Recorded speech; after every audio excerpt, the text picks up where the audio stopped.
किचनमध्ये तुमचं सगळ्यांचं खूप खूप स्वागत आहे। आता आपल्याकडे गणपती बाप्पा बसलेले, त्याच्यामुळे आता गणपती बाप्पांना प्रसाद म्हणून आपण ओल्या नारळाची बर्फी बनवणार आहोत। आता जे साहित्य लागणारे साहित्य बघा, जास्त काही साहित्य लागणार नाहीये, फक्त ओलं नारळ घेतले एक आणि दूध घेतले आणि साखर घेतली, साखर दळून घेतली, पिठी साखर आहे। तर सगळ्यात आधी याच्यात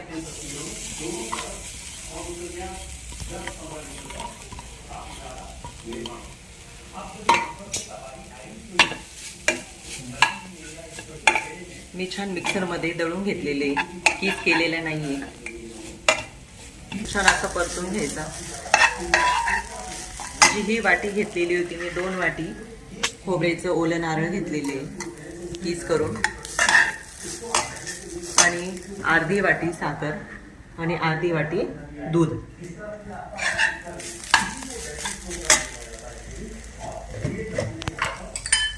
थोडं तूप टाकून घेऊया।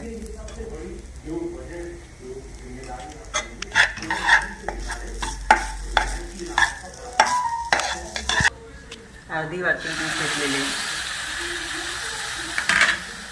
दूध कोणतंही चालेल, म्हशीचं किंवा गाईचं।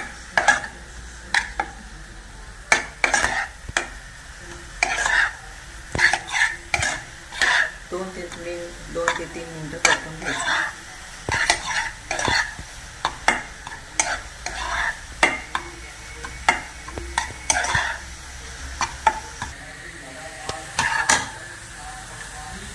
थोडं मी 1 ते 2 चमचा पिठी साखर टाकून घेतली, ती लवकर अशी आवळून येते। आता ही साखर टाकून घ्या, अर्धी वाटी साखर। तुम्हाला गोड पाहिजे असेल तर साखर आणून टाकली तरी चालेल।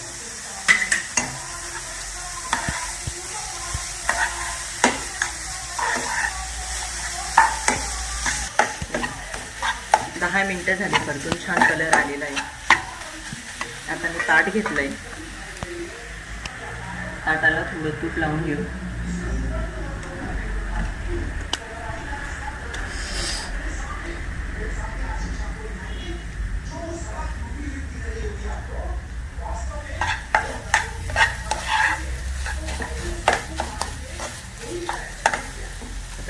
ताटात ओतून घेऊया।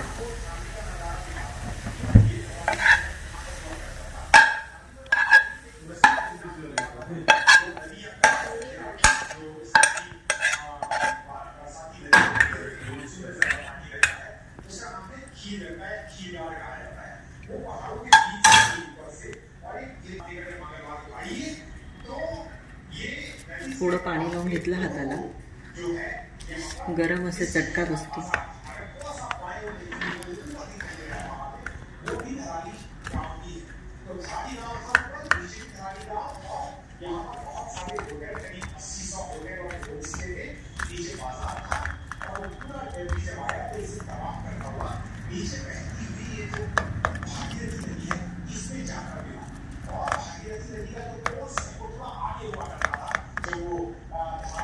वेलची पूड टाकली तरी चालेल।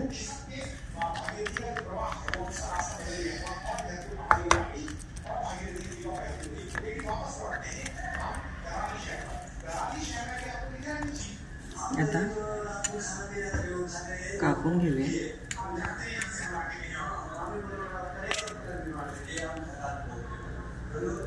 तुम्हाला दूध नाही टाकायचं तरी चालेल।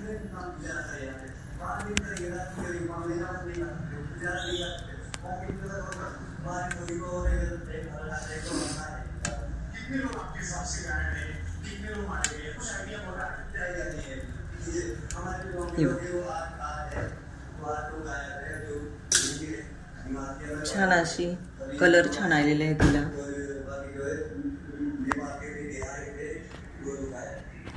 जास्त साहित्य लागत नाही, जेवढं घरी आपल्याकडे साहित्य असते, दूध, साखर आणि एक नारळ। तुम्हाला नक्कीच आवडली असेल, मला लाईक आणि शेअर करा।